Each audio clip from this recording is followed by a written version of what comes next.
mbokk yi salaamaaleykum dal leen ak jàmm sur www.igfm.sn comme niñ koy defee chaque jour dañ leen di indil benn people mu toog waxtaan ak yéen tey nag ñu daal di leen indil ki nga xamante ne mooy Charles boo nee Charles xel yi dem ci Karma manipulateur bu rëy boobu noonu di ànd ak Abou donc tey day neex ñu indil leen ko mu waxtaan ak yéen donc Charles dañuy kontaan tey di la dalal di la wax nga nuyoo ak internet yi lay seetaan. waaw kontaan naa trop pour ñëw ci plateau bi IGFM voilà man nag duma manipulateur j'ai été manipulé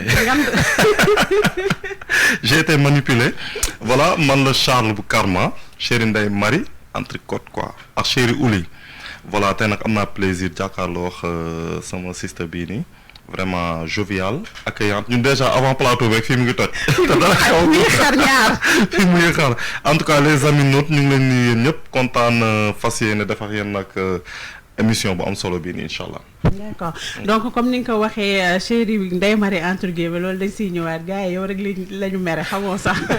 donc intégration bi Marodi TV nan la demee woon. Intégration bi comme ni ma wax sama gars yi c'est la volonté de Dieu il faut aspecter comme Tafa Touré ni mu ko waxee bon mbiru yàlla j'ai pas fait de casting pratiquement quoi parce que sama benn xarit maa ngi koy nuyu encore de passage Cheikhouna Sadji sama xarit bu baax dafa joué woon dans Impact de bu mu joué après mu statut ko WhatsApp man su ma gisee sama gars yi kuy évoluer damay kontaan ma félicité ko nekk bro kontaan naa et tout xam nga après mu ne ma yow sa profil gars nañ ko soxla de envoyé ma say photo bon ma envoyé ko ba pare fàtte ne sax envoyé naa ko photo yi ma jékki-jékki après mu ne ma noo xam naa directrice de casting bi et tout man daal benn jour début kooru daaw kii message ma Nafissatou maa ngi koy nuyu de passage mu ne ma dafa soxla profil bi et tout foog ma jaar casting ma ne ko bien sûr ñu toog quelques semaines message ma ne ma naa ñëw Marodi après ma ñëw def casting mu jàll léegi ñu toogaat quelque temps mu waat ma ne ma le Real de Karma dafa soxla sama profil ab ma ñëw élage maa ngi koy nuyu sama niroo waale je sais pas ndax mos nga ko gis mais maax moom toujours fu ñu taxaw dañu laaj ndax ay frère lañ war a dara benn leen quoi fu ñu taxaw dañu naan dañu laaj duñu bokk moom tam mu nekk ku baax quoi ma ñëw plateau ñu def kii bi encore ñu defaat casting bi voilà après ñu ne nañ ma rappeler donc ma toog quelques semaines bon je dirais même presque un mois ou plus ma toog ñu jékki-jékki gis dégg écho yi commencé nañ tourner Karma et tout man xam naa ils m'ont pas retenu quoi donc benn jour boobu maa ngi woon benn plateau long métrage sax ñu kii woo ma son assistante Adama Diallo suñu sister boobu tamit c'est une vraie battante une lionne mu ne ma réal bi da la bëgg a gis pour une dernière fois ngeen waxtaan ci rôle et tout donc falaa kii rek jël oto ñëw ñu waxtaan mu proposé ma rôle Charles bi ñu defaat beneen casting pour mu xool ndax naa atteindre yenn émotions yi après mu jox ma rôle Charles ndax ça te plaît ma ne ko ça me plaît noonu laa intégré Karma. d'accord mën nga revenir ci rôle bi comme nee nga yow doo manipulateur dañ lay manipuler. ouais en fait Charles il est un peu mal compris. c'est juste que Charles à la base c'est quelqu'un boo xam ne liggéey moo ko intéressé donc c'est un travailleur léegi moom Ouli collègue am la woon donc Ouli c'était juste une histoire d'un soir xam nga y avait rien de sérieux c'était pas engagé donc Charles bu mu gisee Ndeye Marie y a eu un coup de foudre c'est enchanté ba la ñoom bu ñu enchanté rek ñoom coup de foudre dugg na seen diggante léegi Charles moom dafa bëgg Ndeye Marie ba c'est pas possible voilà finalement dafa mujj faible donc bu mu demee gis nag principe bu Ndeye Marie tam raconté ko viewam tromperie ko Magib def ak fu mu jaar yëpp et tout elle avait un problème de confiance donc Charles il était mal placé pour defaat ko la même chose donc dafa bëggoon Ndeye Marie gagner confiance am du coup Charles jour bi nga xamee ne ni am na benn rendez-vous mu am maanaam Ndeye Marie dem Magib leen di fii jëli glace ba mu jàpp es ñëw appartement mu ngoon fekk fa Ouli xam nga Ouli ñëw bëgg a tegaat ay tànk mu ne ko non fu mu toll nii nag moom c'est mort quoi xam nga bàyyi mu sedd Ouli nag ne da dégg loolu parce que Ouli aussi elle a dafa am benn personnalité boo xam ne tamit ça l'a affecté parce que enfance am elle a été abandonnée par sa mère par son père donc Ouli c'est pas qu'elle est amoureuse elle ne veut pas se faire abandonner encore donc pour moom Charles fowkaayam la c'est Charles lui appartient moo tax Charles bu mu ko bëggee bàyyi daf ko ne defal lu la neex tu peux sortir avec n'importe quelle fille mais non tu peux coucher avec n'importe quelle fille mais man dooma bàyyi tant que man décidé wu ma ko donc Charles xam na ne Ndeye Marie bu yégee loolu ça va être grave donc Charles da doon jouer xam nga comprendre nga avec le feu donc Ndeye Marie blessée de guerre la qui aussi dafa dangereuse donc Charles nekk ci diggante bi nekk ci diggante bi te Charles il était mal placé aussi pour avouer Ndeye Marie am na ku fi nekk or sax kenn nekku fi parce que moo Ouli c'est pas une relation mu ne ko moo tax kenn nekku fi donc malentendu bi am mooy malchanceux que Charles est indélicat bu mu doon bu mu demee jógee ci bureau bi mu dem toog par malchance moment bu muy dem di régler benn dossier Ndeye Marie woo ko ñuy waxtaan ci li xewoon démb ak yooyu ay woo naa la démb jotuma la rek Ouli egsi Charles xam na nag caaf dina xam Ouli ñëw na fa loolu avertissement la ñëw na fa yëngal foofu bisu Charles fii kottu ko placé ay affaire xam nga mais malchance bi gën a malchance bi Charles am mooy jour bu muy ne Ouli léegi c'est fini na fi yem Ndeye Marie fa la jógee ay rongoñam triste ñëw parce que jot naa ay xaritam yaakaarul ku dul Charles parce que commencé na ko bëgg oh Ouli yàq lépp. mais est-ce que amoon nga ay sentiments réellement pour Ndeye Marie. Charles avait des sentiments ce que les gens n'ont pas compris. Charles il était amoureux de Ndeye Marie. C'était pas genre da doon ñëw pour caaxaan non il était amoureux. Il est amoureux sax de Ndeye Marie sauf que les gens pensaient que Charles day génn ak Ouli non il sortait pas avec Ouli. sex friend la bu ñu ko mënee voilà sex friend la voilà c'est ça le mot même mais il est amoureux de Ndeye Marie et bëgg ko perdre donc nit ñi dañ foog na ne non c'est mentir na en quelque sorte parce que waroon na wax Ndeye Marie que am na parce que Ndeye Marie mu ñëw vidé ko saagam waroon na ko wax tamit. passé lépp être sincère ak moom. peut-être que dafa jugé ne que su waxee Ndeye Marie que ne am na ku fi nekk nii c'est pas du sérieux peut-être Ndeye Marie mun na daw donc jàpp na tamit Ndeye Marie ak Ouli duñ mës a gisee ci kaw suuf duñ mës a xamante donc c'était une erreur quoi. d'accord ban séquence moo la gën a marqué ci série Karma bi. bon série Karma bon je dirais pas une seule séquence bon la séquence qui m'a la plus marqué mooy. séquence Magib bu muy ñëw di wax Ami Léa c'est vrai sentiment parce que soo xoolee historique bi Magib c'est quelqu'un de fier c'est quelqu'un de caat voilà pour y gâter donc s'il laisse sa fierté de côté dem waxtaan ak xaritam ak fu ko ami dugal na yaam prison lépp mu bàyyi ko ci suuf jour bu mu ñëwee di wax Ami say sentiments Ami rejeté ko parce que y avait Alioune Seck bon ça m'a touché parce que en tant qu'homme loolu dafa metti nga ñëw rafale sa fierté ñëw wax ak xale bi te yow xam nga ne xale bi bëgg na mais à cause de gars bi fi nekk et tout xam nga séquence boobu ça m'a touché na ma vraiment mu mel ne comme si yaa nekkoon ouais gis naa sama bopp vraiment gis naa sama bopp sinon séquence yi ma def bi ma ci marqué je dirais c'est quelle séquence parce que y en a tellement bi nga tàppatee Abou mu lay jiñ xaalis bi non loolu nga ragal Abou yow.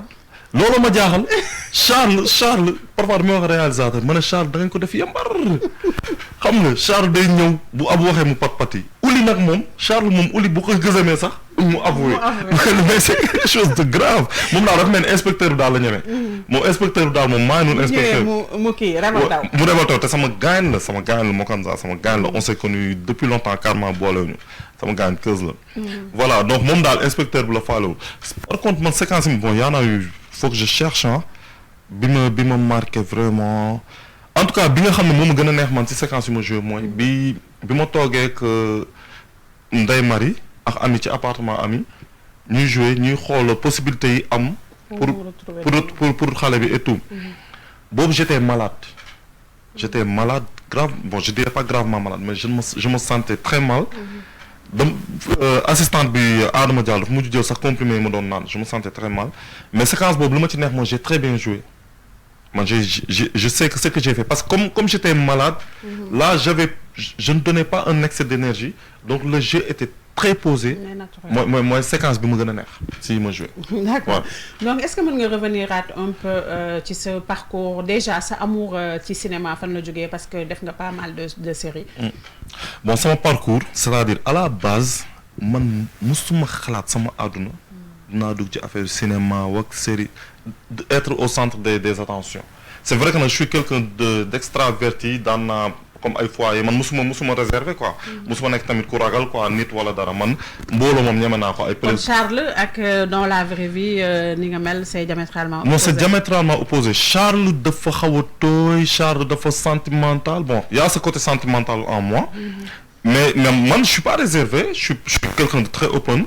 sauf que juste que genre su fekkee xaw ma la peut-être mën naa am toute réserve mais une fois que ñu kii rek man ça passe quoi. Donc à la base sama jàng moo ma gënoon importé donc comme je dis j'ai été formaté et installé sama biir bopp que genre toi tu dois réussir dans tes études donc depuis le bas âge ñu gis que ne voilà j'étais très intelligent à l'école donc je faisais très bons résultats. Donc à la base ñëpp dañ misé woon samay études donc il s'est arrivé des choses yoo xam ne bon je vais pas entrer dans les détails donc sama jàng yàqu et pas mal de choses donc quelque chose qui m'a fait très mal donc j'ai pas honte de le dire quoi parce que Sénégal en général les gens pensent que si tu dis quelque chose boo xam ne ni c'est un peu négatif non c'est pas ça il faut dire ce qui est en toi. Donc ce qui ñu ma dugal cinéma man dama xam Ameth Niang suñu frère Ameth Niang bu TFM voilà moom ñoo dëkk sama frère la sama lépp la. Léegi benn jour sama première apparition weeru koor la xam Sénégal nag maa gën a féex. damaa ndogu ba pare toog suñu buntu kër di féexlu Ameth Niang romb ma mu ne booy kaay nga ma TFM ma ne ko ñu dem ma ñëw fii si kii plateau Kouthia Show bi ñu tourné la Gargote première saison ma ñëw après mu ne ma da nga bëgg a jouer ma ne ko waaw man je ne savais même pas de quoi il s'agissait ma ne ko waaw damay jouer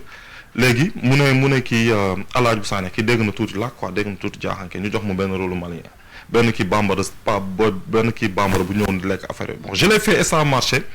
léegi alaaj même suba na nga ñëwaat mu ne ma yow li da nga ko mës a jàng ma ne ko non mosuma ko def donc xaw ma ko sax j'ai juste fait comme ça mu ne ma suba na nga ñëwaat léegi ma xëy man comme ne la Gargote c'était tellement regardé man daal ma yeewu sama téléphone bi di exploser fu ma génn gis nañ la démb ci coow li ñëpp a koy seetaan c'est ça rek ma Ameth waat ma ne ko ñëw ma mu wax ma ne que ñëw ma woo doy na moom coow li attanu ma ko xam nga ñu dem ba fin Ramadan bi mu ne ñu tourné épisode final bi képp ku mës a jaar Gargote da nga ñëw jaar ci Amina et tout Korité bi la ñuy def ma ne ko ñëw ma Ameth xam nga ñu tegaat quelques années mu ñëwaat double vie ñëw xam nga mu waat ma ne ma booy dama soxla benn rôle médecin quoi vite fait rek kii la ma ne ko waaw ma dem def ko encore mu ñëwaat affaire bi coow li ne waat cour te man suñu famille dañoo compliqué xam nga làkkat yi. coow li famille bi nga bokk waroo dugg ci wax bon ma rasu. ñu tegaat quelques semaines mu ne waa léegi xolal dañuy def benn affaire da ngay ñëw ñu jox la benn rôle malien et tout ma ne ko Ameth non mu ne noo kii ma ne ko waa d'accord ma ñëw tourner séquence yi def lépp ba mu je pense que dimanche bi doon génn xaw ma mardi prochain ma daal ma xalaataat ma ne ko Ameth bon buñ ko teg. mu ne wax lii mooy lan ma ne ko Ameth coow li laay xoolal utal keneen mu ne mooy da ngay yàq sama liggéey yow ma tourné ba pare nga naan man ma ne ko non ngir yàlla rek coow li laay daw affaire yooyu expliqué non traumatisé naa Ameth ci loolu mu ne waa léegi ñëw sama kër ma ñëw këram ñu toog ndeysaan mu toog wax ma ne man nii man du ma la dugal ci lu bon lii bonul et puis sama frère nga su doon lu bon la xalaatu ma ko wax ma ci ay wax yu kii finalement ma d'accord après nag bon double vie bi ça a fait boum le rôle de Sissoko voilà mu doon li ma marqué parce que dund naa ci loo xam ne xalaat moon naa ko dund sama àdduna public bi bëgg ma et tout tu es adulé et tout bon passion fa la commencé mu jóge nag Ameth maa gën a bëgg affaire yi double vie jeex sax ma ne ko waaye kañ nga ñëwaat mais Ameth da nga war def série kañ la ñuy tourné mais yow da ngay nelaw gënal double vie bi andi beneen saison bi wax damaa doon bañ au début voilà passion bi noonu la commencé nànk après voilà y a eu pas mal de petits projets yu ñu doon def fii aussi au niveau de la TFM ay Kakatar suy kii daf may woo y a eu aussi yeneen Gargote tamit jàllaat naa ci et tout quoi. D'accord donc aussi Mœurs nga am fa benn passage boo xam ne jàll nga ko pourquoi après continuer woo et tout qu'est-ce qui s'est passé. voilà Mœurs tamit casting bi boobu tamit xam naa di nga ree ba sonn en fait man à un moment doon dem bàyyi woon dem casting benn jour appel Evenprod maa ngi nuyu sax Binet chips cake xaw ma bon publicité la waaye maa ñu ko rek Binet chips maa ngi nuyuwaal aussi bant borom chips cake moom envoyé benn photo nee ma lii Evenprod la de raxu doo dem man yii Binet man moom ay kii mu ne ma demal rek dina baax ma ñëw solo ba jekk ñëw shoot waa casting fekk Evenprod toog ma ñëw ñu ne ma casting bi c'est annulé ma mer ba fii man daal gis naa ñett nit yu tax ma ne leen yéen lu tax nga ñeebaate ñu ne ma ma ne leen yéen ngeen woo nit ñi casting annulé annoncé wu leen ne da ngañ annulé casting benn waa ji def rasta ni ñuul nii xaw am yaram ne ma xaaral ma ñëw man tam ma taxaw genre 15-20 minutes ma ne vigile bi waxal waa ji ma woo maa ngi koy xaar fii soit su dee ñëw mu wax ma su dee ñëw mu bàyyi ma dem vigile bi yéeg wax ak moom mu toogaat encore benn durée ma ne vigile bi dama ne waa joo def rasta yi te mu ne naa xaar woo ko dama am lu may dox su fekkente ne day ñëw wax ak man bu dee ñëw mu bàyyi ma dem rek waa ji ñëw quoi ne waaw ça va grand ma ne ça va mu ne man maa jëlaat fii mu ne caaf xam na tonton Thierno Sarr ma ne ko yii caab xam ma ne yii sama xam na ma ne bon en fait Samantha moo fàtte ay bagages am dañ nekk tourner idole et tout affaire yooyu noonu moo tax ñu loolaa doon réglé mais t'inquiète léegi da may jox say kii mu jox ma numéro mu ne naa ko envoyé sama photo defal ko vocal et tout wax ko sama parcours ma kii ko ma def ko ak benn man fàtt naa sax yooyu benn jour rek mu woo fekk sax maa ngi nelaw man ma yow da nga nelaw ba heure bii bon ay 9h yooyu xam nga rek mooy waaw nee na ba heure bi yow ñëwal tournage yow dañuy xaar affaire yooyu rek ma jóg dem donc ma tourné et c'est ils ont apprécié après mu ne ma bon ton profil nous intéresse yeneen projet incha allah bu kiiwee dinañ la wax quoi donc depuis lors ma parce que man boobu su ma paree naa ci quoi donc yow boo ma soxlaa di ma woo donc c'était ça loolu sama passage Evenprod ak Mœurs quoi. D'accord. Grand Amour aussi waa Pikine Prod. Grand Amour Pikine moom sama kër la quoi maa ngi nuyu grand Fili maa ngi nuyu grand Libaas ñoom moom samay borom baax leen quoi maa leen nuyu bu baax bon Grand Amour sama benn frère Benito dañ toog période Covid sax dama toog rek mu message mi ne ma dama soxla sa profil pour Grand Amour man bon xaw moon sax li Grand Amour après ma ne ko ok ma dem ñu tourné waat monsieur Mbaye boobu tamit dama ñëw rek ñu expliquer ma personnage un directeur pervers et tout affaire yooyu ma tourné ko et je l'ai réussi à la perfection bon j'ai fait quelques séquences mais boobu tamit marqué na ma parce que public bi tamit da leen marqué quoi comment j'ai fait même sama meilleur ami Anta Gueye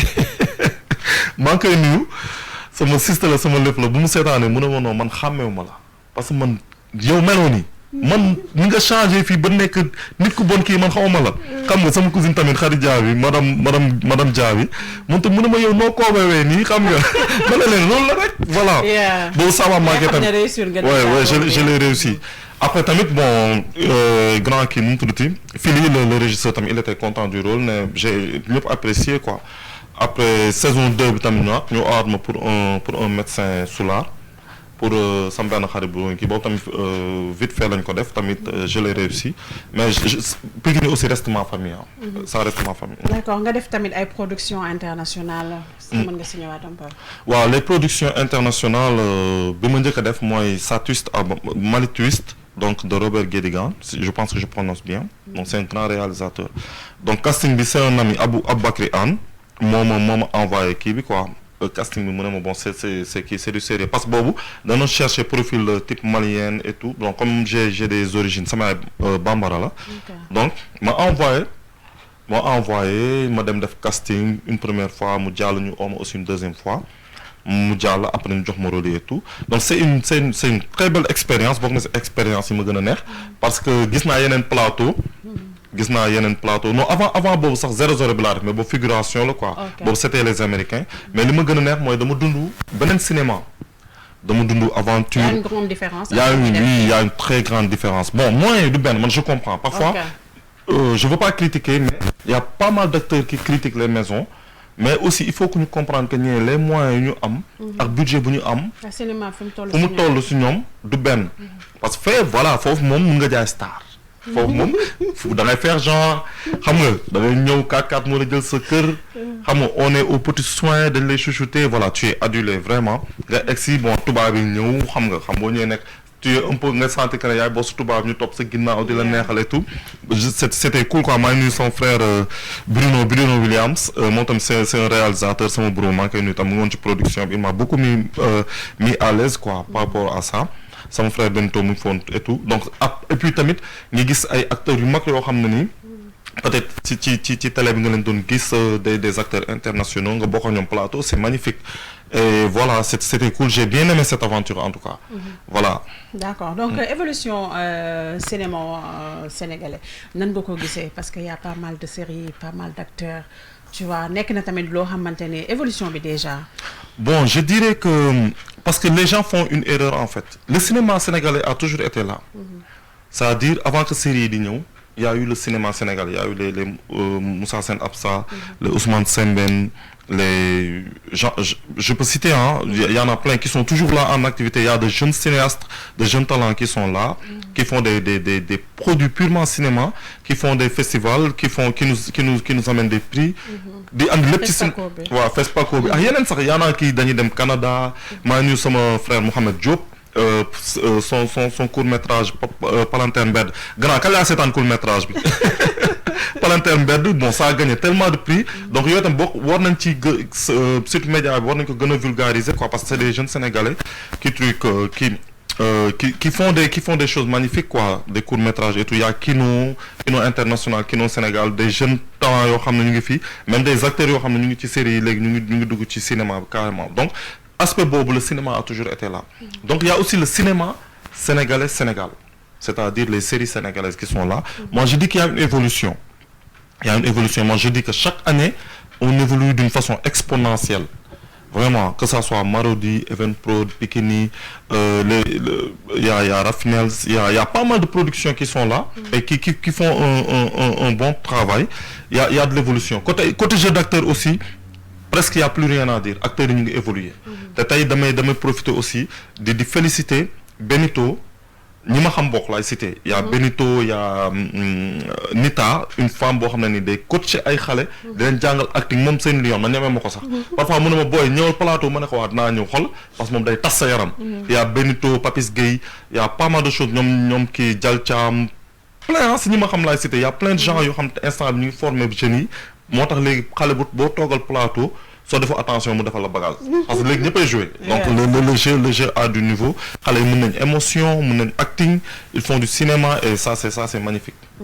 d'accord koo gis nag léegi yaa ngi bëgg a jouer série man sax dama cee bëgg a dugg xam naa après monsieur dugal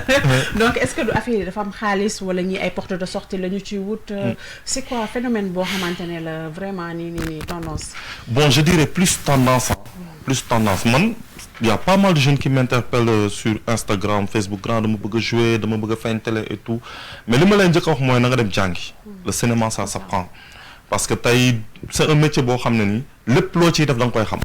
c'est-à-dire tey ki teg caméra moom bu xamul caméra lu muy def kenn du ko seetaan donc du ne da nga nit ki dañuy foog ne nit ki dafa xëy rek dugg Marodi wala dafa xëy non en général acteurs yi nga gis ñu xëy dugg ci benn maison dañoo mbapat man sax je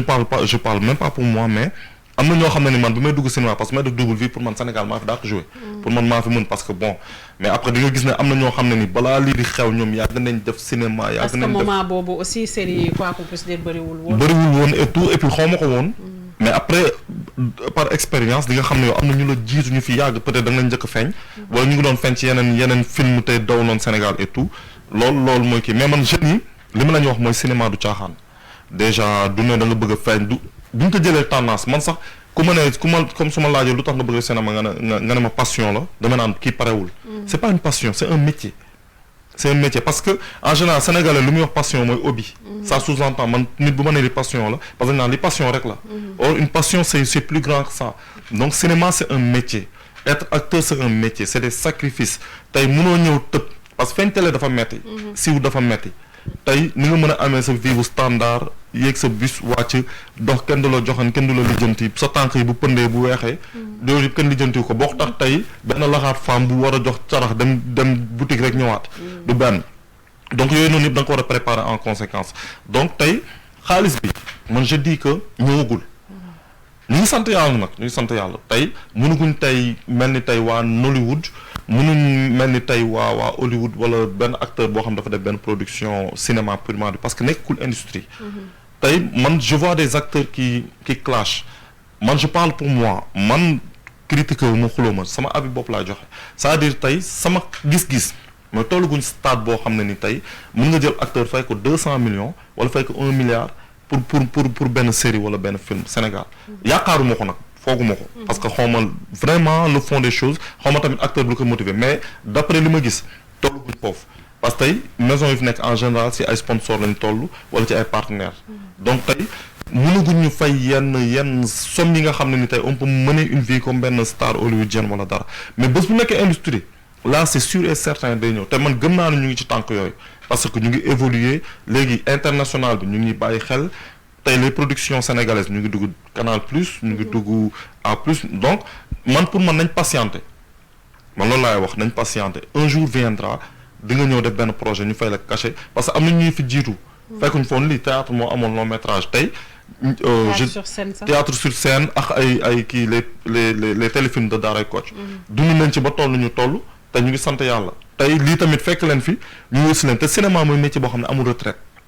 cinéma liir bi ba ngay nekk liir ba ngay nekk néew mën nañ la jël ci cinéma parce que à chaque fois on a besoin mais il faut que acteurs yi patient xam nga ñu muñalante aussi maison yi tamit comprendre acteurs yi te wax ji man pour man wax ju bëri ji jaru ko contrat lañ la defal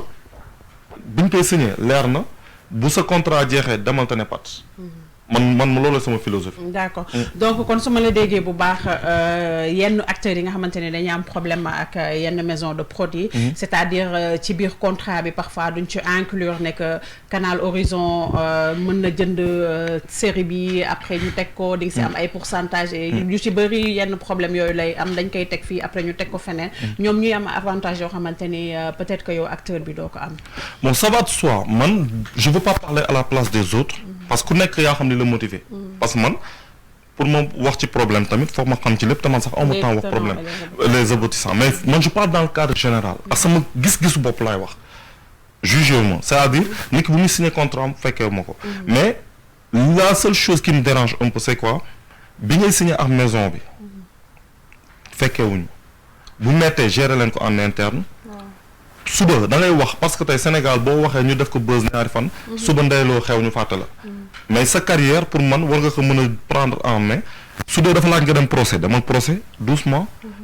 ku gagné ku jël gagné jël quoi parce que contrat bi tamit je pense que bi ñu la koy signé lire nga ko léegi s'il y a des choses am nga say droit am na ay clause wala leneen am nga say droit am nga sa avocat toppal yoon mais bu ñu kii quand même bu ñu kii trop quoi si média bi fës li la mettre nga génn wax kaas parce que man je pense que changé wul dara parce que sénégalais bi lay déglu benn 5 minutes ba 10 minutes mu lay déglu par exemple dem déglu ji leneen donc kooku amul temps de solution ñu leen di fay bu baax bon ça va c'est-à-dire ça va laay wax loo tuddee ça va ça va mooy pour man nit ki lépp loo xam ne ni da nga ko wax ak nit ki ba juboo ñu fay la ko buñ la fayee sa xol sedd pour man ça va mais nag tolluguñ mooy li ma doon wax sànq tolluguñ standard boo xam ne ni tey dinañ la fay cachet boo xam ne tu peux mener benn train de vie boo xam ne genre tey les acteurs nollywoodiens wala hollywoodiens di ko mën a gis ko def benn série nekk star bon nekk duñu star il faut ñu définir le mot star Sénégal benn série ngay def fii de waxuma la série dangay gis ku def shooting sax statut ko sur figuration de star bon c'est le rêve en fait c'est le rêve man je dis que célébrité bi effet secondaire la ci liggéey bi parce que du objectif effet secondaire la ci parce que da ngay bokk ak nit projet jàll ba jeex mu nekk ndaanaan pire kenn ñëw di tàqale sax rôle ëpp ko buzz loolu yàlla moo koy def c'est la volonté de Dieu il faut respecter tu vois yàlla moo koy def Tapha Touré booy sama frère Tapha Touré maa ngi koy nuyu loolu yàlla moo koy def donc tey star mania bi peut-être tamit nit ki da ngay am préparation au préalable parce que tey ak parcours bu ñu def on nous a averti sur sa star mania bi parce que da lay sonal parce que ça a un prix être une star ça a un prix tey am na benn train de vie boo koy mën nga nekk star tey am na ñoo xam ne duñu nekkuñ cinéma nekkuñ ci dara peut-être c'est juste des influenceurs wala dara mais c'est des stars léegi célébrité nag moom c'est autre chose si moom yomb na est-ce que tu vois Sané Madio sax célébrité la instant bi tu vois dëgg fiir nga wax voilà c'est facile mais il faut toujours avoir la tête entre les épaules c'est ça qui est important c'est-à-dire quel que soit alpha parfois nag day laaj nga faire genre da koy laaj xam nga mais ci la bokk mais bu mu abuser bu mu la changer ne sois pas désagréable nit ñi ouvert ak ñoom te je pense que acteurs yi ma xam ñëpp sont comme ça dañoo ouvert ak public bi dañuy waxtaan ak nit koo ci waxal sax da nga gis ku xam nit sax boo wax mën a diw de acte gentil naa nga wax naa nga peut-être ñàkk xam mooy loolu mais toujours nañ am la tête entre les épaules. D'accord lan mooy sa ay projet sama projet c'est toujours le cinéma donc am na benn série bu ñu nekk di def donc c'est une grande série bon j'ai pas le droit de citer même réalisatrice bi bon bëgguma citer ko mais c'est une série sénégalaise mais panafricaine dont je suis l'acteur principal avec une actrice de la place une grande actrice et il y a de bons acteurs dedans donc c'est pour très bientôt c'est une série qui parle de culture entre culture lébou et culture peul donc ce mélange de culture donc c'est panafricain mais aussi ça parle d'entreprise de genre se construire comment se construire quoi ça parle un peu de ça quoi. D'accord lan mooy sa dernier mot. dafa jeex. Sarr yow ku mën lépp nga may nuróol doo ñu mayal benn. lépp. sama waxtaan neex na mais man lépp laxaat sa xarit la de. laxaat lan laa war a lépp c'est que nag man yooyu yëpp dama ko bàyyi mënoon naa ko nag fi ma koñ bi ma sama waa koñ ku fa nekk da ngay neex koñ bu neex laa màggee mais yooyu yëpp dama ko bàyyi xam nga rek. donc raconte nañu benn anecdote. anecdote lan laa war a raconter lu retaan lu. au dépourvu. waaw tu m'as pris au dépourvu et puis léegi dafa réer quoi c'est enfui dedans. D'accord. Anecdote aussi bon parfois gis nga maladroit moom man la gis nga sànq ni ma doon wuyoo téléphone. juutal téléphone bi. te daal allo. non man su dee anecdote moom ay toj kaas. gis nga verre bu fi nekkoon boo méttul kàjj naa ko man xoolal yooyu Ameth Niang voilà xam nga may anecdote ci Ameth Niang. d'accord Ameth Niang xam nga dama ko doon caayinal Ameth Niang su ma ko caayinalee ba pare dinaa fa tuur rajexe fa xoolal def néeg bi. waaw yow gars yi nee nañu léegi mbaaru xar laa koy def. donc benn jour dama ñëw booy kaam tegal man ataaya dama ko mën macha allah ataaya rek laay def benn jour ma ñëw ma xam kaama caay na la mu ne waaye tey doo laal sama nga ñëw yàq sama néeg bi rajo ko doo ko laal. ma ne ko ma jàpp ci tey du ma takkal ma ne baax na dernière chance boo takkalee nag dootoo fi caay na ti yow maa koy caay na pare du mu may forcé léegi ma ñëw caayin bi comprendre nga ataaya bi neex lawul deuxième troisième takkaluma dara. ma pare raxas baraade bi raxas lépp comprendre amee na ma tey saa waay tey moom def nga kii quoi def nga effort takkaloo gis nga bi may génn raxas bi ma defoon ci kii bi laa kat ci bool bi. ma tasaaroo. def wala rek ma génneel sama ne génn yoo doon yaataati loolu moom mën naa xam ne quoi. sama dernier mot bon maa ngi nuyu ñëpp